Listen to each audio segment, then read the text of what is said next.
Sir, I'd like to welcome you to Leadership Log, which is a podcast for the Air Force Lifecycle Management Center community on topics of interest. Great. And certainly today, meeting you, our new Vice Commander, is an area of interest for our people.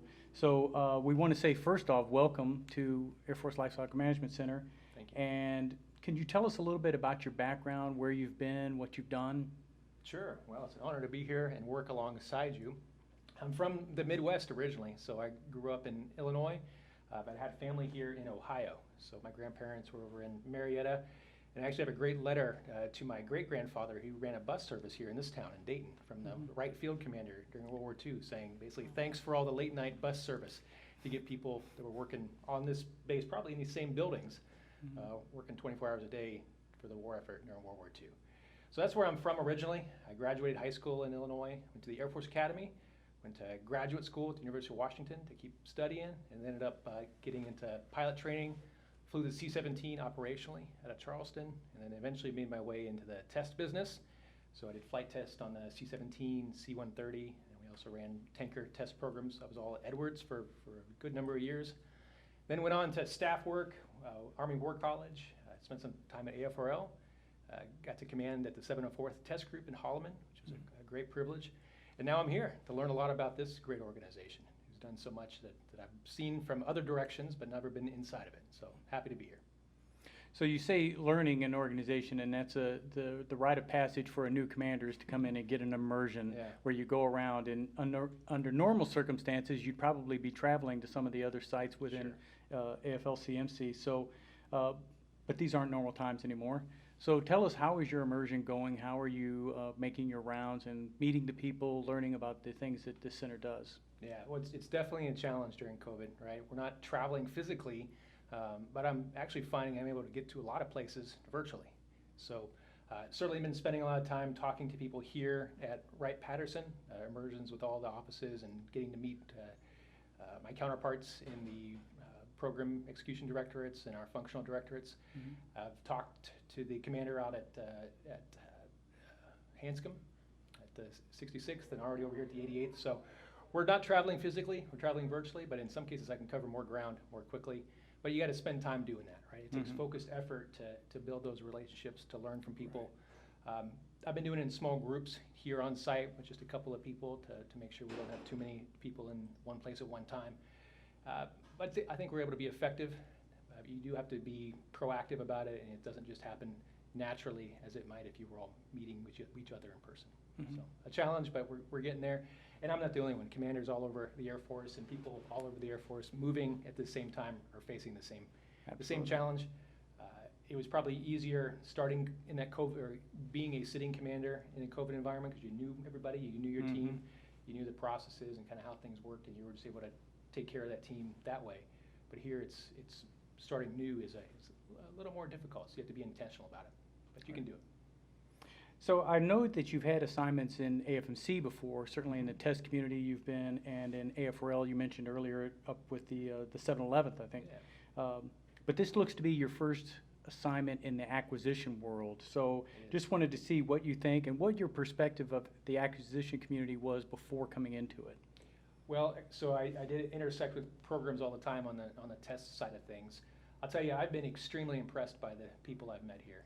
Dedicated, talented, and just a wealth of experience, right? You can walk through this building and other buildings and other parts of the center and find people that have been part of every major acquisition over the last 2, sometimes 3, sometimes 4 decades. It's incredible.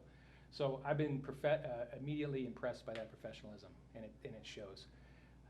It's a challenging environment, though, right? You have many competing interests. You have a changing world environment, the national defense strategy, and things that we were maybe just getting good at, we're now changing directions on. So that's the challenge.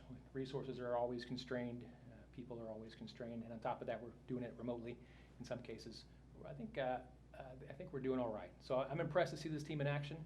I've been impressed over the years working with a variety of program offices, and I've been the benefactor myself flying the C-17 operationally of new equipment and upgrades over the years to see how the system works, and it's pretty impressive.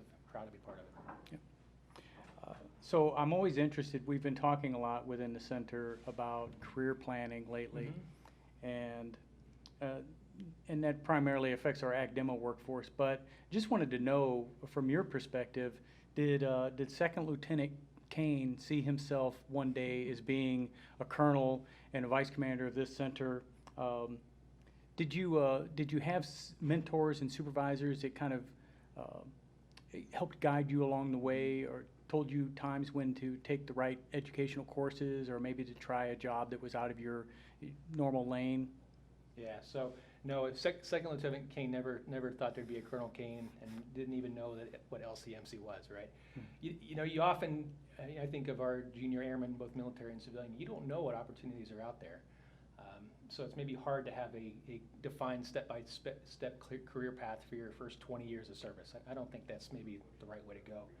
I think you should first focus on doing the best at where you are right now, but then also think about your interest. What am I interested in? What am I good at? How can I serve? And then maybe let the people you work with or work for maybe know some of that stuff. Because I think in the Air Force, we want to match people, right? We want to match talents to what the Air Force needs, to what people need in their personal lives. We need to find that optimum match as much as we can. We can't do it all the time, but we need to find it. But we don't know what we don't know. Right. And so I think that communication is as important as anything else. So if you were thinking about developmental plans or discussing career intentions, just have that as a conversation. Maybe think a few years out. I wouldn't think 10 years out or 20 years out, other than maybe general, hey, I think I want to get a master's degree, or I want to do this, or I want to do that. But to have I think your career lined up and planned for 20 years, you're probably just going to end up doing something different. There's no standard career path, and I think we all meander and find different directions. As far as what got me here, I'll tell you, I remember as a younger, probably a young teenager, going to the Air Force Museum right over the way, and probably looking this way. In fact, I ran across some old pictures, and I'm standing in front of a XB-70, I think, and then you see the LCMC buildings in the background. Right. And so you never quite know what is going to inspire somebody younger, whether it's an experience like that, or in college, one of my professors taught a flight test course. And later on, I ran into him when I was in Washington, D.C., and he said, you should really apply for that test pilot school. And I never really thought I was competitive. I was always interested, right, because it merges engineering, which is what my background is, and flying, which is what I've done as well. But you never quite know how you might stack up for something like that. He said, why don't you give it a shot? And I did, and it set the course of the next 12 years of my life in a way I could never have planned for if I hadn't run into that person and made that connection. So from both directions, from the junior workforce, our younger airmen, talk to your supervisors, talk to your commanders, let them know what you think, and maybe they can put those opportunities in front of you. And for our supervisors and maybe more seasoned leaders, don't be afraid to share what's out there, right? And maybe you might put somebody on a path that they never could have expected for themselves. That's what I've seen in my life, and I think that's been okay. That's been a common comment amongst a lot of senior leaders that I've spoken to, that it's somewhere along the line in their career, someone had faith in them and pushed them to take a chance that they might not have otherwise done. Yeah, that's exactly right. Yeah. So you never know when you're going to be that person for somebody else, so don't hesitate. That's what I'd say. Sir, so going on to the whole idea of leadership, you came up in the flying community. I just wanted to see, do you think there's a difference in leading in a flying unit? Is the philosophy different than it is in say amongst an organization that's primarily professional, working in offices, and as LCMC does? Is there a difference, or is leadership the same wherever it is? I think it's generally the same. I think sometimes in the flying community, and my background was in transport aircraft, it's very hard to micromanage an air crew that's out over the ocean and it's out on a 2 or 3 week long trip, right? You need to train them, you need to equip them, you provide them with your intent, and then you need to trust that and trust the decisions of that aircraft commander and that crew. And that's the same in other communities. So I think if you follow that type of philosophy, right? Train and equip, and then you provide commander's intent, and then you delegate and get out of the way, right? They're going to surprise you. Now, along the way, you need to be ready to accept the inevitable mistakes that happen. But I think what you find is more often than not, you're going to be surprised than you're going to be disappointed. And that the cost of those inevitable mistakes is worth it, because all the rest of the time, they far exceeded what you could have told them to do. So that's what I've found. I think that philosophy is true in the aircraft. I think it's true in deployed combat situations. I think it's true here on a staff or in a program office or anywhere else, right? Trust, delegate, accept when things don't go quite right, and then learn from it and move on. And so that applies here as much as anywhere else. In some cases, it's just you have to resist the temptation to step in when you see people, your team's working in an office environment, where you might think you have the answer, and you might want to tell them what that is. That's where it takes discipline as a leader to let them work it out, because it'll be a better answer and probably more resilient with a greater shared vision if you let them do it. Yeah. Because you're right there, it's easy to step in. Don't. Step back, and you'll be surprised at the result in a good way. So I always mention that the best flyover I've ever seen was at Great American Ballpark in Cincinnati, and it was a C-17, and it came in nice and low, and I think it was especially impressive because that's a big airplane, and it really seems like it's moving fast. Yep.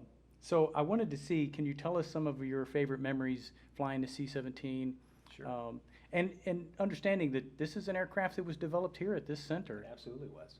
So I'll tell you, the C-17 is an incredibly performing aircraft. So high pressure hydraulic lines, giant control surfaces, powerful engines. It flies often like I'd say a sports car, at least like an SUV would, right? Has a stick instead of a yoke. I think McDonnell Douglas built it that way and borrowed some of it from their F-18 and F-15s. So it's a very well flying aircraft, easy to fly. But what really matters is not that, it's the cargo area. It was designed with the input of many experienced loadmasters to be an incredibly performing aircraft in its primary mission, which is cargo delivery and aerial airdrop. So that is where it really shines in terms of being able to do its job well. In terms of mission, well, I got to actually fly the first C-17 here to the museum. So the T-1 aircraft you see sitting over there at the Air Force Museum was our test aircraft for a number of years at Edwards Air Force Base, really since the beginning of the program. And it was time to retire her, and we brought her here, brought her into the runway, decommissioned, and she sits over there now. So if you really want to see what it looks like full size, go to the museum, visit T1. You'll see all the movies that aircraft was in. There's art on the nose art on it from different movies. But I think what is important to remember about the C-17 is we talk about how great an aircraft it was. It's a complicated aircraft, and when it was first designed and first built, it had all sorts of problems. And I think many people in this organization here could tell you what some of those were and the challenges it was to develop that aircraft to be something we can't live without today. And I'd say probably the first 5 to 10 years of its operational life, it had things that needed fixed. It had upgrades along the way, and it took a while to get there. So out the door, you got a good capability, but it needed to be iterated on and improved over time. And that's just the nature of complicated things. It's the nature of feedback from our operators, but that's how you get to something that, in retrospect, you could never have lived without. So think about that when there's other complicated acquisition programs that out the gate need improvement. I think there's a history of that through good requirements development with good test and then operational input from the field, you're going to get there. Are you going to get there right away? I don't know. Hopefully we can reduce that cycle, get there faster through some digital engineering and other methods. But at some point, there's a point where you have to meet reality and then improve upon that reality and get there. So C-17, great story. There's a great book about it, I think it's called Acquiring the C-17. It talks about all the way back to the YC-7, YC-14, YC-15, some of the lessons that came out of Vietnam. Eventually developed into a desire to have a direct delivery platform where you can take off from the United States and deliver cargo direct to a short austere airfield.